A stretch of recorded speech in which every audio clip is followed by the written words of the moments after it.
Good evening, and welcome to the American Antiquarian Society's public program, The Declaration in Script and Print, a visual history of America's founding document, with John Bidwell. The American Antiquarian Society is located on the ancestral homelands of the Nipmuc tribal community, who remain an active presence here in central Massachusetts. Tonight, we are, as always, recording the program. It'll be available on our YouTube channel after the live stream. I'm Scott Casper, and I'm the president of AAS. Our mission is to cultivate a deeper understanding of the American past, grounded in the primary sources we've been collecting here since 1812. Those sources include everything from graphic arts materials to newspapers to pamphlets to children's literature. As we will learn a bit about tonight, the Declaration of Independence moved across most of those printed forms over its first century, and Americans probably knew the Declaration as much for its visual presentations as for its words. Perhaps we still do. I remember as a child going to Colonial Williamsburg and getting a parchment copy of the Declaration of Independence with the big John Hancock signature on it. It looked so authentic, but I have a feeling it was nothing close.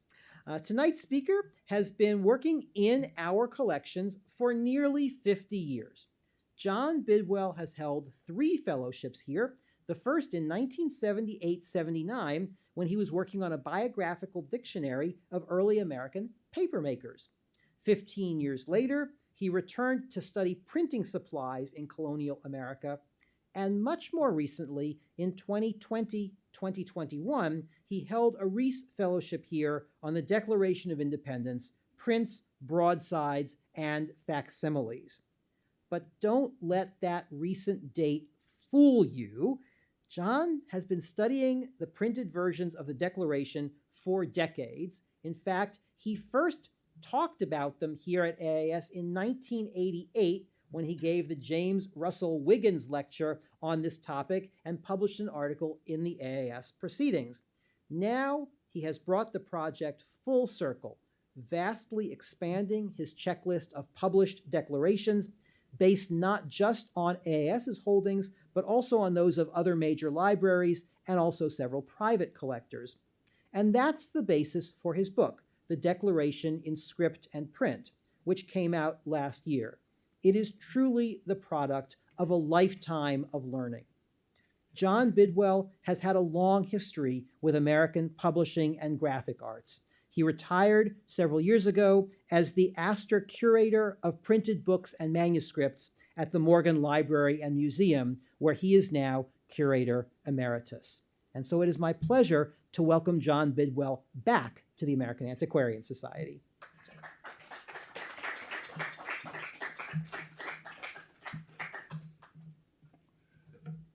Thank you, Scott. Yeah, it does feel like full circle. When I gave the James Russell Wiggins lecture in 1988, AAS gave me the choice of a topic. And for better or for worse, this is what I chose. Fast forward to 2021, I received the Reese Fellowship. Thank you, AAS, for 4 wonderful weeks in Worcester, working in splendid isolation during the pandemic. For starters, I propose to give just a real quick overview of the Declaration trade, the trade in prints and letterpress broadsides. It was a lucrative business, hotly contested by publishers who copied others' work. They undercut their rivals. It was a free-for-all, but I think this free-for-all popularized the Declaration. It prompted artistic innovations and favored cutting-edge printing technologies. So, Scott, I hope these preliminary remarks will give us a basis for discussion.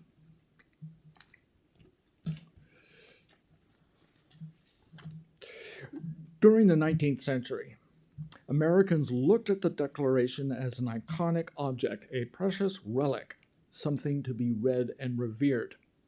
Artists, printers, and publishers gave them what they wanted: engravings, lithographs, and letterpress broadsides, adorned with patriotic emblems intended to evoke the moral values and living presence of the Founding Fathers.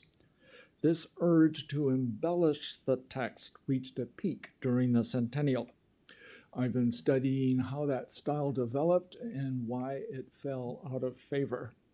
To that end, I've examined about 200 publications dating from 1816 to 1900, a sample large enough to track changes in taste and trends in the trade.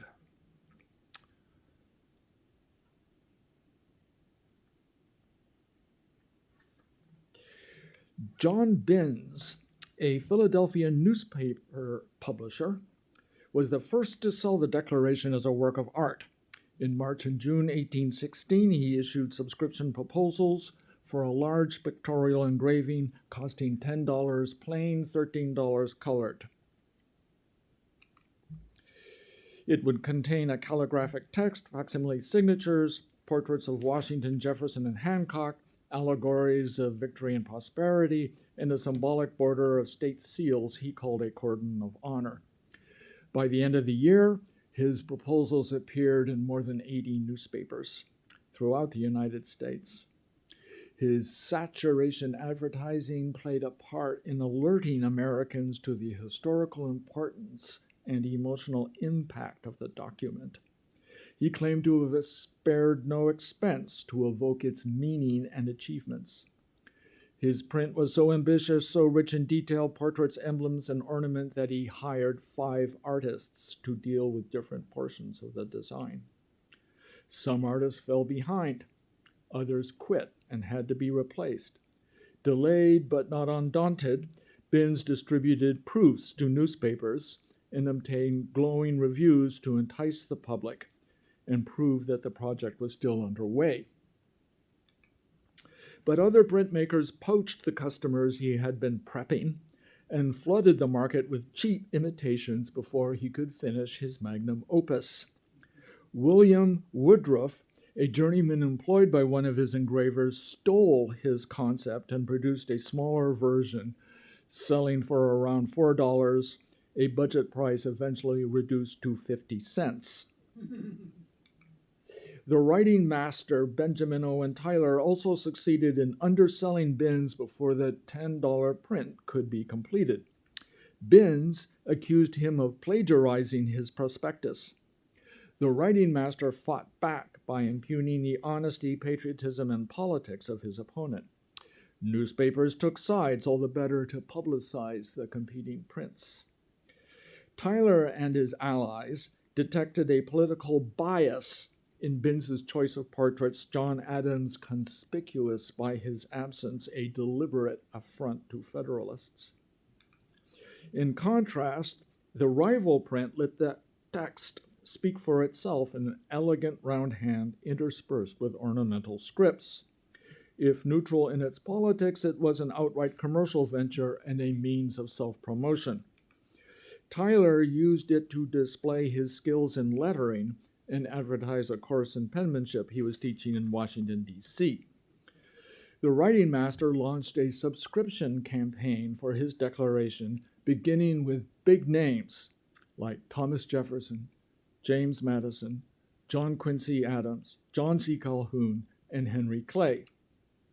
There they are on the first page of his subscription book, followed by lesser names of customers he recruited on sales trips from Richmond, Virginia to Bangor, Maine.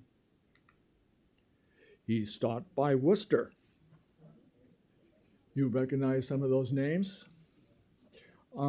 He stopped by Worcester and sold a copy to Isaiah Thomas. He embarked on other printmaking projects in hopes of getting his piece of the political pie, a handout, a commission, or a patronage appointment. He published inspirational letters of Thomas Jefferson and Andrew Jackson, sycophantic portraits of John Adams and Henry Clay, and a campaign poster for the Whig ticket in the 1840 election. These ingratiating print ventures were ignored. Henry Clay denied him a job in his department. Adams rebuffed him. Abandoned by friends and family, beset by debts and drink, he died indigent in the New York City almshouse in 1858. Likewise, Binns failed to profit from the Declaration despite repeated attempts to sell it to people in power. To prime the pump, he gave copies to both houses of Congress with the understanding that they would be displayed prominently as if to inspire the lawmakers' deliberations. What became of the Senate's copy, I do not know. But the House's copy still survives in its magnificent frame and in its designated place. That I can say on the authority of Samuel F. B. Morse's painting of the chamber, where you can see it near the Speaker's rostrum. After the House moved to larger quarters, that space became the National Statuary Hall. You can still see the print amidst the statues. John Quincy Adams detested Binns, an infamous man, a radical as obnoxious as the pretentious print he had designed. Adams could not forgive the omission of his father's portrait and the subsequent dispute that tainted a precious document with political invective. The newspaper announcement that Binns was giving copies to Congress must have seemed at best a publicity stunt, at worst a ploy for patronage. A few days later, Adams asked Tyler to make an exact replica of the document, a scrupulously accurate surrogate of the original. Even then, the original was in poor condition, which went from bad to worse when Binns's engraver damaged the signatures. Something had to be done to stop that man and ensure the future of the document. Then serving as Secretary of State, Adams took it upon himself to make an official facsimile sponsored by his department and approved by Congress. Tyler was too expensive, so he hired William J. Stone, an expert engraver who had already done with his business with his department. Under the Secretary's exacting supervision, Stone spent 3 years striving for the utmost accuracy in the rendition of the text and signatures. The State Department requisitioned 200 copies printed on vellum for publication on July 4th, 1823. You can just barely see the date and Adams's name in the imprint there on top. Compare that to Binns's credentials and Tyler's affidavit, both certified with official signatures and Tyler's with a departmental seal. Both were more impressive than the State Department imprint. With these assurances, devotees of the Declaration did not demand the more accurate reproduction, which was not available even if they had wanted it. Congress drew up a distribution list limited to government offices and office holders, along with the living signers and Lafayette. The State Department facsimile was government property, a limited edition not available to members of the trade. Printmakers looked elsewhere for the signatures and found them in the certified, authentic Binns and Tyler engravings. Facsimile signatures derived from those two engravings appear in more than 90 prints during the 19th century. The chain of transmission could take twists and turns from one medium to another, expedited by improved printing technologies. This one was based on Binns, after passing through two book illustrations, one in the 1830s, one in the 1850s. Even more complicated is the route taken by Tyler's signatures to this large lithograph of Jefferson's rough draft. I know of at least two intermediate steps, a folding plate in a history book and a 2-page spread in Harper's Weekly. The rough draft has its own history of facsimile reproductions, some of which feature Jefferson's condemnation of the slave trade.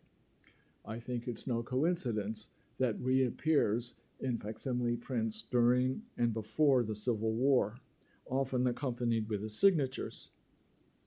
By the way, the signatures are still in circulation and can be seen on the covers of Gary Will's Inventing America, even though they have been corrupted in transmission 5 times removed from the original. Letterpress printers copied the decorative schemes in Binns's and Tyler's engravings. Like Binns, these printers framed the text in a symbolic border with patriotic attributes. Like Tyler, they emulated the handwriting of the original and embellished it with decorative types. Letterpress broadsides were cheaper than intaglio engravings.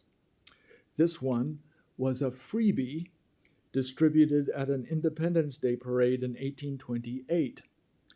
Members of the Baltimore Typographical Association printed it on a press they had installed on a float, a vehicle festooned with muslin and decorated with paintings of statesmen and military heroes. Apprentice boys played the part of Mercury, the patron deity of the printing profession. Dressed in flesh-colored tights, the Mercuries each held a caduceus, a pole by which they conveyed the freshly printed broadsides to the spectators. This is the AAS copy, one of 2 copies I know to have survived. The engravings looked valuable, less so the letterpress broadsides. This one was priced at 12.5 cents. The printers of the Boston Buick Company used stock cuts to replicate Binns Estate Seal's cordon of honor and display types to imitate Tyler's calligraphic lettering. Somehow they had seen Tyler's print, or maybe even owned a copy, for his subscription book records more than 100 sales in Boston. He charged $5. They brought the price down to 1/8 of a dollar, seeking a mass market for their wares. I hope I've made it clear how these cheap imitations help to popularize the Declaration and keep it in the public eye. They might be tacked to a wall or passed from hand to hand. The more ambitious prints were framed for display in homes and public places. Picture framers stocked them for sale to walk-in customers who might buy them on a patriotic impulse. In one form or another, the decorated text was everywhere. John Trumbull painted the text in action, the solemn moment when Jefferson presented it to the Continental Congress. For the astounding sum of $32,000, the government had hired Trumbull to paint 4 scenes of the Revolution for display in the Capitol Rotunda. The first and foremost would be a life-size Declaration of Independence. Before installing it in the Rotunda, Trumbull took it on tour in New York, Philadelphia, Boston, and Baltimore. He estimated that 21,000 had viewed it and paid more than $4,000 in admissions fees. He needed the money, too often living beyond his means and only rarely winning commissions as lucrative as the Rotunda Declaration. He hoped to supplement his income by publishing a print version of the painting. Visitors to the exhibitions could pick up a later version of this brochure, a guide to the painting on one side, proposals for a print version on the other. Subscribers were to pay $10 down, $10 on delivery. At first, he intended to have the engraving done in England, where he could count on quality, but then decided that would be too expensive, if not cause for complaint, that foreigners had been meddling with the Declaration. He awarded the commission to the New Yorker Asher B. Durand, then at the age of 24, a promising artist previously employed in reproductive illustrations in the banknote business. It took him 3 years to complete the print, a delay agonizing to Trumbull, who depended on the subscriptions to restore his fortune. $20 were beyond the means of most Americans. Besides, they had been buying the Binns print for $10, Tyler's for $5, and the letterpress throwaways priced in pennies. Trumbull took a cue from his competitors when he started selling his work in 1823. He sold it with a companion print, a numbered key identifying the portraits with facsimile signatures, by then a mainstay of the Declaration business. I believe the key was an afterthought, a graphic accessory designed to capitalize on the craze for facsimiles. The key helped to popularize Trumbull's portraits. They illustrate the text and accompany the signatures in at least 40 prints. Here, an eclectic artist used the key to combine the portraits and the text inside a frame with the presidents on top and the state seals along the sides. Engraved on steel, this print was produced in quantity and was updated over the years with additional presidents and state seals. During the Centennial, the iconic image could be seen in fairground souvenirs, keepsake calling cards, and color-printed cotton handkerchiefs. Declaration publishers often resorted to gimmicks and graphic novelties. A doctor by profession, R. Morris Swander developed a sideline in trompe-l'oeil calligraphic portraits drawn with a steel pen and printed by lithography. Swander learned how to modulate the thicks and thins of letters in ways that would depict Washington and Lincoln within the texts of the Declaration and the Emancipation Proclamation. Up close, you could read the documents word for word. But at a distance, they took on different meanings. They personified, they embodied the father and the savior of the country. These optical illusions were successful, heavily advertised, and adroitly timed after the death of Lincoln. Others copied Swander's work and augmented it with motifs derived from other prints. In theory, photography would produce the most reliable reproductions untainted by the intervention of an artist. Government officials worried about the deterioration of the engrossed parchment and approved a project to make a new, totally truthful reproduction for posterity. In 1873, they authorized a facsimile by the Washington, D.C. photolithographer Norris Peters. But Peters' technicians could not overcome the fundamental illegibility of the engrossed parchment. They gave up on the original signatures and resorted to the reproductions in the State Department facsimile. They retouched the text wherever they thought it would not print properly, standard practice in their business. They altered punctuation and omitted one word, the interlinear correction only in the phrase answered only by repeated injury. At first, nobody noticed the defects in this facsimile. During the Centennial, it circulated widely in newspapers after being pirated by a New York electrotyping firm. I have not tried to trace the electrotype version systematically, but I have found it here and there in magazines, as well as patriotic giveaways sponsored by the John Hancock Mutual Life Insurance Company. You can see how Declaration publishers stole images and ideas from one another in a race to the bottom. I will show you one more example to summarize what I'm trying to say about the rise and fall of this patriotic art form.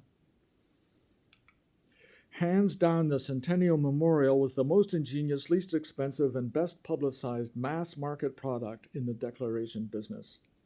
It was printed and reprinted so many times with so many variations in price, size, and layout that I can't account for all the commutations and permutations. The credit for this merchandising triumph goes to James D. McBride, a printmaker by profession. Planning well in advance, McBride applied for copyright in 1874 and persuaded the Secretary of Interior to sign an authentication statement that January. Thus signed and sealed, the statement implies that he had replicated the original, but that, of course, was no longer possible, so he used the State Department facsimile instead.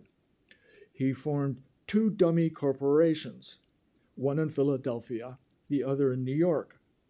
Both companies offered his facsimile in two sizes, a regular edition and a premium version.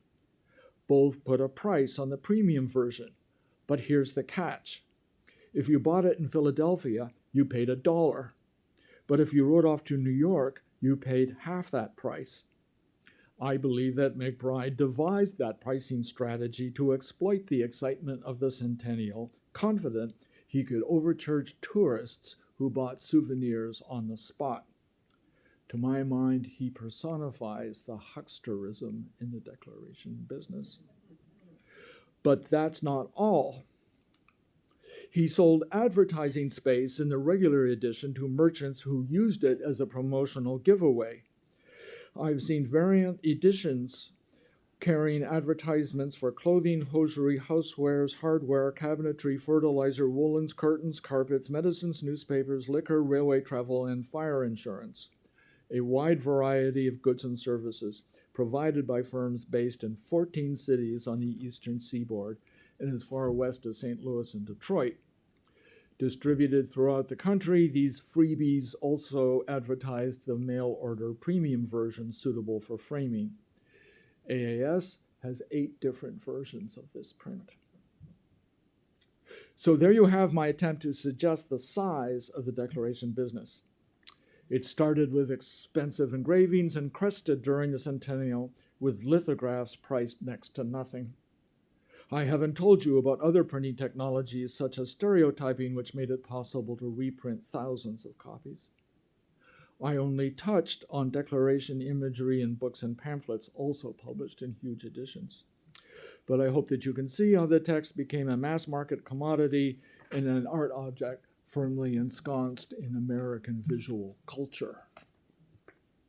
So there you are for starters.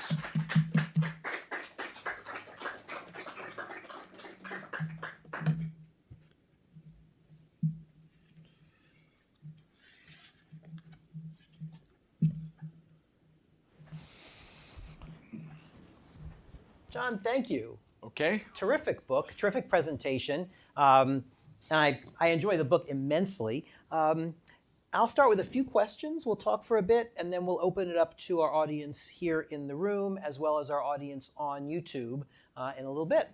So I guess the first question I have is about authenticity. You know, people look at the Declaration, and I wonder what in the 19th century they thought was the authentic text when they saw it in printed type or when they saw it in the handwritten version. What's your take on? Well, there was a anxiety or a dispute because there are 2 declarations. There's the John Dunlap broadside, the famous broadside printed July 4th, 1776. And then there's the engrossed parchment, which I was showing you, which was signed by the 56 founding fathers, August 2. And even in the era of Benson Tyler, Americans were confused which was which. Even Thomas Jefferson was confused which was which. Thomas Jefferson was convinced that he had signed something on July 4th, 1776. And then he was convinced that, yes, there's this document, and the Journals of Congress make it clear that it was signed on August 2. So I find it fascinating the way that the publicity machine from these Declaration entrepreneurs sort of played on these kind of doubts and anxieties. And for example, Benz was saying, why do you have any truck with a declaration that doesn't say unanimous? Well, the difference between the July 4th manuscript and the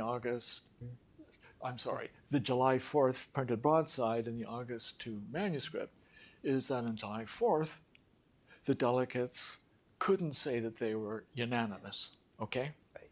And so the whole reason for signing it on August 2 was that the New York delegates were finally authorized to vote for independence, and so it was then truly unanimous. And so this fuss, I think, made it more appealing, more interesting, and more evocative to have the unanimous version with the signatures of the founding fathers. And so, okay, if you're going to do facsimiles of these documents, how can you assure Americans that they have the real thing? And that's why these publishers always had an authentication statement. Yeah. I mean, all the ones that I showed you down there at the bottom of the sheet, a Secretary of State, a Commissioner of Patents, Secretary of Interior, has been persuaded to sign something saying, I've looked at this document, it's the real thing. And if you had been an American in 1776, you would have encountered this document almost exclusively in printed versions, in the newspapers or in broadsides, but not in that engrossed version. Yes. And so what I hope to show in this book is how these decorated engravings and prints popularized the engrossed version and basically formed the cult of the signers. And by no coincidence, American autograph collecting actually begins at about the same time. Yeah. And I can't really explain it one way or the other, but I think maybe the collecting urge and the declaration business kind of fed on each other. That makes a lot of sense. I mean, when you think about historians of the period who are looking for the letters and they clip signatures out of letters to trade, it's happening in the same period that we're seeing these signatures, the facsimile signatures of the signers in the declarations. There's an amazing letter in the John Adams papers, the Massachusetts Historical Society, where a collector writes to Adams and says, "Sir, I just really want your signature." And he was not in good health. And he wrote back this irascible letter saying, I could just as much, sign something as fly to the moon. But you could already see this collector's mania. Yeah. And that's autographs. And that's the late 18 teens, early 1820s at this exact same time as Binns and Tyler. There you go. Coming along. There you go. And it's also, this is the period when there's also a kind of cult of the Declaration that you see being printed in children's books, in textbooks, and all kinds of other non-visual media, I think. So you see the Declaration kind of being reinforced back and forth between printed versions and these or book versions and these visual images, maybe. Shall I tell you a story about authenticity? You bet. It just popped into my mind. So the head librarian, Boston Public Library, Mellon Chamberlain, actually wrote a very good historical treatise sort of sorting out who was July 4th, who was August 2, and it was actually called The Authentication of the Declaration. But the reason I'm telling you this story is he was a huge collector of autographs, and gave a room to Boston Public near the librarian's office, which basically had bound volumes of famous kings and queens, the most beautiful actresses of the 18th century, you name it. But the creme de la creme was his copy of the Declaration, where he had taken one of the facsimiles of the State Department facsimile. And he had clipped out little autographs of all the 56 signers and pasted them over the printed names. I'm saying this is the ultimate in authenticity. Right, right. Okay. You're getting the real signatures. And to this day, you can see at Boston Public Library this framed document. Connoisseurs of autograph collecting would say, you know, this is actually better than the original engrossed parchment in Washington, because you can actually see the signatures. The real thing. And you've seen the real thing. Mm-hmm. The real thing as cobbled together by the... Yes, and it does look kind of convincing. There's a difference in paper tone, as you might imagine, between the different signatures. But he was able to find signatures of just the right size to be able to fit in the right place. It was really a tour de force of autograph collecting. That is impressive. Yeah. Oh, we should go look for that sometime. Yeah. Did you find evidence, as you found evidence of the marketing of these documents from the 18 teens, the 1870s and beyond, did you find evidence of how people received them? You know, we have the evidence of how the firms marketed them. What are people thinking as they're buying these? That is a really good question. And I worked hard on that. Not with really great success, but with some. Travel narratives. People writing about trips through the United States. And there was one Eastern European writer who remarked, there's something about an American wayside tavern. And it has all the amenities. It's got a piano, it's got a carpet. It's really such a comfortable tourist experience. And there's always a Declaration of Independence on the wall. So that's kind of nice. That's a good example. Yeah. Occasionally, a declaration will show up in a household inventory, usually one of the framed items.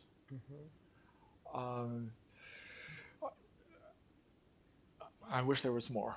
Yeah. It's the hardest thing to find is evidence of reception. Yeah.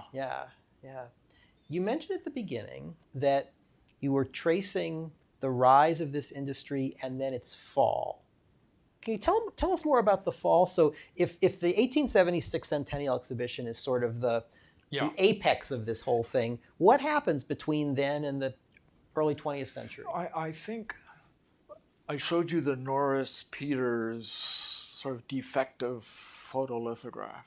I think already at the Centennial, they're beginning to think, well, we need a absolutely accurate surrogate, I think is the right word, without the artistic interventions. And so that explains the initial attempts at photography.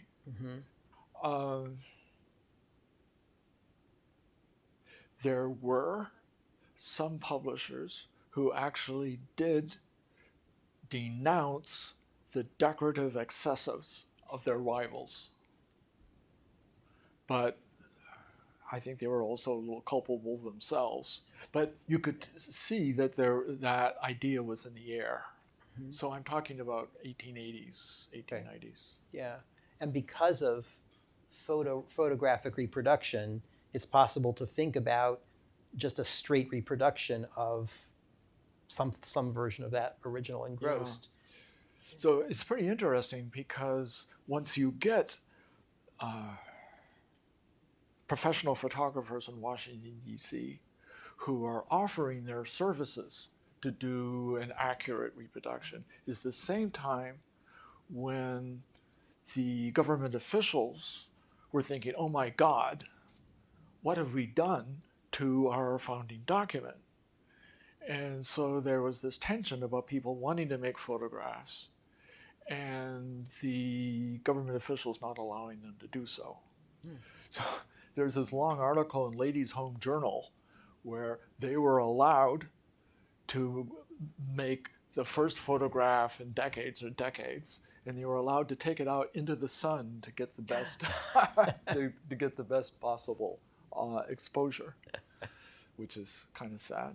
Not a good thing to do. Yeah. Why don't we open this up for members of our audience, both here in Antiquarian Hall and on YouTube, to join us in the conversation? Please, if you have yes, Vince. Well, please wait for the mic. Yes. When did they start making, facsimiles or souvenirs where they tried to make the paper itself look aged too? Good question. So, what you're talking about is imitation parchment. That was the technique. And interestingly, imitation parchment was around in the 1830s. So if you bought Peter Force's American Archives, there was a large folding plate on imitation parchment from the same plate of the State Department facsimile. So that's the earliest example that I know of an attempt to evoke the parchment. And then in the Centennial, there are all sorts of cheesy imitation parchment facsimiles. And there they were in Colonial Williamsburg in the 1970s. There you go. The big bicentennial thing. I wonder if we're going to see more of them at the 250th. I'm sure we will. Yeah. Yeah. I have a question from our online audience. It would be helpful to be able to compare some of the prices to today. They're wondering, for example, one of these copies that might have been $1. Do we have a sense of how much someone might pay for something like that on the street today? Well, you can go online to the National Archives website and you can buy yourself a reproduction of the State Department facsimile on 3 different price points. You can get it in a roll, you can get it in a thin frame, and you can get it in a big wooden thick frame. And I think the most expensive one is $50, somewhere around there.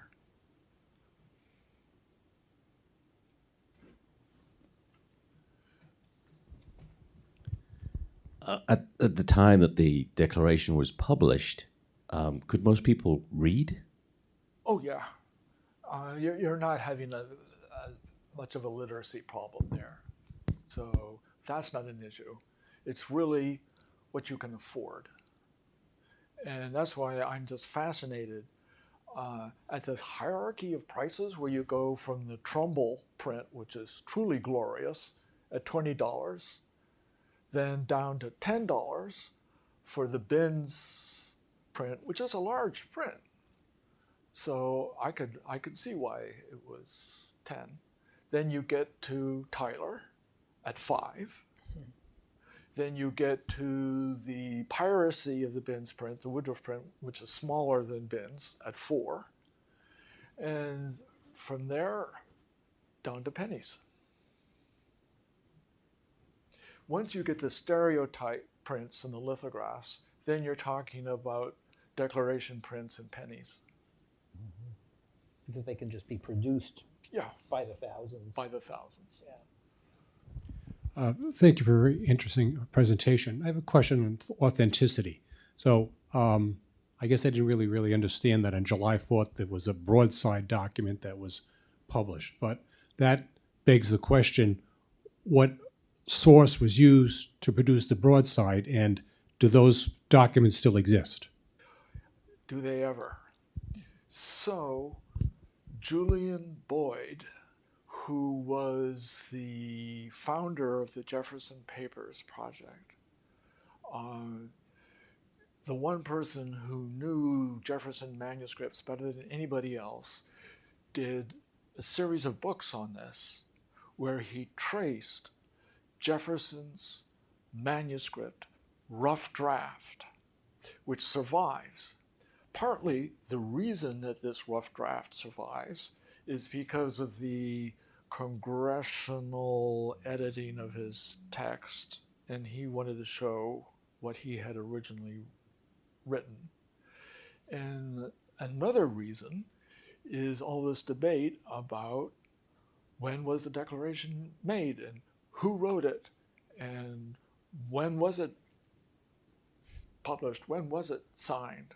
So he saved not only his rough draft, but he also copied his rough draft and sent several copies to friends to say, you judge for yourself what I wrote and what is currently circulating as the text of the Declaration. Does that make sense? It does, but it doesn't answer the question. So that's the precursor to the document that was used for the broadside. So at some point there had to be a document that everybody said, okay, this is what we're going to say. Yes. Does that document exist? No, it does not. So the rough draft exists. After Congress did its editing, there would have been a fair copy. That fair copy would have gone to the printing shop of John Dunlap, who had done that broadside. That's why we celebrate independence on July 4th. That fair copy does not survive. Frequently they do not, because printers just consider this kind of trash. It's sort of familiarity breeds contempt. And so somehow that fair copy was discarded. Is that what you're asking? Yeah.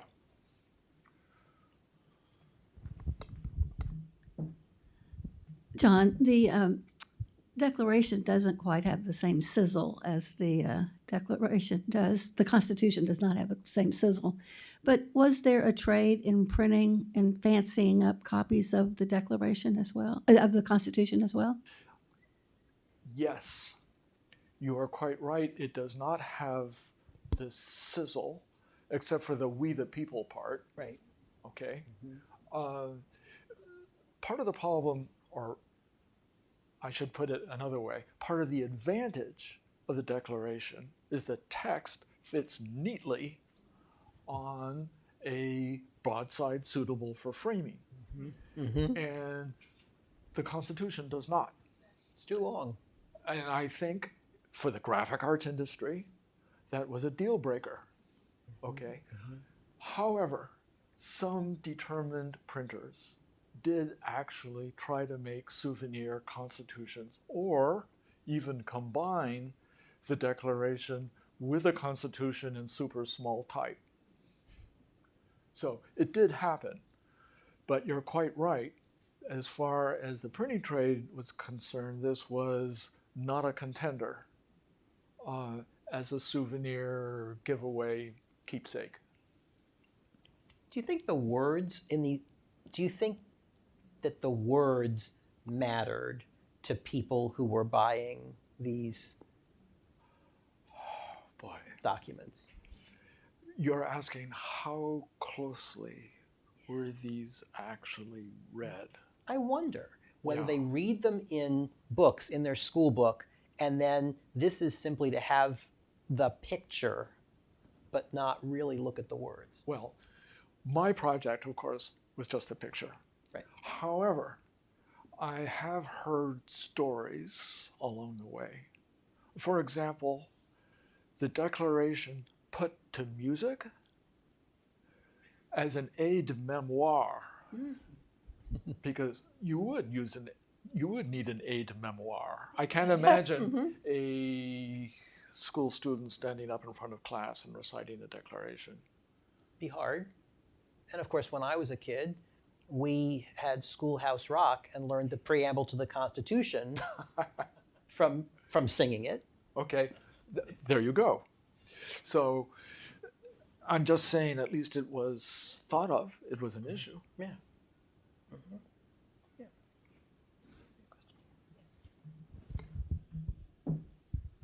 A different type of question, perhaps. Having read your book and listened to you speak, you can tell that this is definitely like a passion project of yours. You've worked on it for so long, etc. I was wondering what it was about this topic that like initially got you really interested enough to like spend a lifetime working on it. Well, I think there's two answers to that question. I'm a curator of printed books. And so my job is to try to look at physical artifacts and conserve them, catalog them, identify them, and interpret them to the public. I can't say that I was working on Declaration straight during those years, okay? Because I was holding on a job as curator of printed books. But I returned to the topic because I think it's so interesting how you can take a physical object and say how it influences history. And I think this is a prime example. So bless the American Antiquarian Society for having conserved not only the great publications of the 19th century, but also the trash, because that's what tells the story. You saw Isaiah Thomas's name in Tyler's subscription book. Mm-hmm. So everybody else was buying the $5 copy on paper, but Isaiah Thomas bought a copy on vellum. Oh. So something special for the American Antiquarian Society. Well, nothing less for the American Antiquarian Society, but I love the point that we do collect the ordinary, the ephemeral, the ones that were never meant to survive very long, and that's why we have the eight of the Centennial ones, for example. Well, clearly you succeeded, because the American Antiquarian Society has the largest collection, hands down. There's a private collection that's close. There's a purpose-built Declaration of Independence collection at the University of Virginia, which is almost there. But definitely over the years, the American Antiquarian Society has accumulated the largest. Yeah. And I'd argue richest. We always like hearing that. Do we have a question from YouTube? Yes, another question is, did any publisher print or publish the pages that included the charges against King George III? Well, yes, because that is an integral part of the Declaration. You've got the preamble, and then you've got the list of complaints. And so, yes, they're there in both the Dunlap version and the engrossed parchment. Though, one of the most important charges against George III was the slave trade. And I find this fascinating because if you had a chance to actually look at that on the slide, you could see Jefferson doing underlining, he's doing all caps, he's actually thinking what this is going to appear in print. And he is writing this out as a signal to the typesetter as to the graphic devices that the typesetter needs to use to express Jefferson's indignation against the slave trade. So that's an example of one of the most important complaints against George III. What happens to those kinds of Jeffersonian emphases when this goes from the typeset version to the engrossed version in facsimile handwriting? Good question. So, again, some of the emphasized words in the completed text of the Declaration clue the publishers to use decorative scripts or decorative types. Of course, this is not an issue with the condemnation of the slave trade because it didn't make it into the text. I'm just saying that people were thinking in typographic terms. And I'm imagining that those 19th century printed versions with the signatures help explain how the phrase "You're John Hancock" became synonymous with your signature? I would love to make a a lexicographical examination where that usage actually starts. Mm-hmm. I'll give you my John Hancock. But certainly the John Hancock Mutual Life Insurance Company was aware of this. Exactly. One of our AS members, Jeffrey Griffith, is actually working on the John Hancock papers right now. That's great. Found them in, I think, 83 different repositories, and he's working on an edition of them for the Colonial Society of Massachusetts. Awesome. I think we have one more question. Okay. Yeah. I was just wondering, in the early part when you were talking about the political drama of whose images were included or not included, so you get down to the signatures, and John Hancock is front and center and all flourishy, but did anybody ever mess with the order of the signers in subsequent versions? Yes, they did. This is a situation that's prompted a lot of historical inquiry. My take of the situation is that printers felt entitled to move signatures around as much as they wanted to make a nice design, to make a nice graphic composition. Now, in the original, in gross parchment, you'll see them arranged by states. And some of the publications preserve that order, but others just mix and match.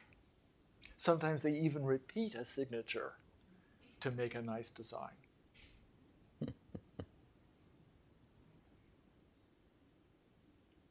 This is wonderful. And I thoroughly recommend this book. It tells the story. It also, in the back, offers a catalog of the different versions of the print of each of these prints, so you can get a clear sense of the evidence behind the story. Yeah, you don't have to read the checklist at the back, but sometimes it's pretty interesting. you might want to consult. I think there's some gems in there. The American Antiquarian Society has the only copy, known to me at least, of another declaration printed on a parade float, this time in Evansville, Indiana in 1860. And it's the same thing. They would print it on the float, and then they would pass out the declarations to people on the sidewalk. But this is 1860. Mm-hmm. So there's a whole different kind of iconography, different kinds of allegories. Mm-hmm. And for example, there's one float in the Evansville parade with 13 boys all dressed in colonial costume, representing the 13 original states, which was kind of nice in 1860. That's fantastic, yeah. As the nation is coming apart. Exactly.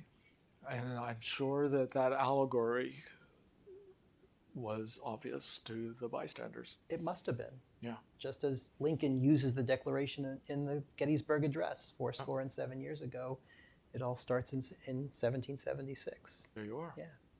John Bidwell, thank you so much for joining us this evening to talk about your new book, The Declaration in Script and Print. For those of you who are here with us this evening in Antiquarian Hall, our friends at Tidepool Bookshop are selling copies of the book out in the lobby. Please feel free to pick one up. I imagine John would be happy to put his John Hancock on it, or his John Bidwell on it.